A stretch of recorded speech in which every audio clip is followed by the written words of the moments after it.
Empu Raganata merupakan rakrian patih yang mendampingi Raja Singasari, Wisnuwardana pada periode tahun 1248 sampai tahun 1268. Patih Raganata merupakan sosok penting di balik kejayaan kerajaan Singasari yang akhirnya mampu berekspansi hingga semenanjung Melayu. Sebagai patih di Singasari, Raganata saat itu dikenal bijaksana, cerdas dan cakap serta kritis. Namun usai Raja Wisnuwardana wafat, Patih Raganata dianggap kurang mumpuni sehingga dilengserkan dari jabatannya sebagai rakrian patih.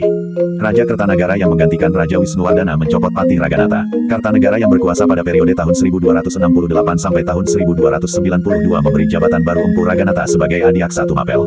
Sedangkan patih yang menggantikan Raganata bernama Mahisa Anengah atau Kebo Arema, didampingi oleh Apanji Angragani. Saat itu Patih Raganata keberatan dengan kebijakan perubahan politik yang dijalankan Raja Kertanagara. Raganata berpendapat keamanan negara lebih penting dan diutamakan daripada ekspedisi Pamalayu. Dalam perjalanan waktu, pendapat Patih Raganata terbukti benar. Pemberontakan Jayakatwang keturunan Kertajaya, Raja terakhir Kadiri, terjadi tahun 1292. Kota Singhasari diserang dari dua arah.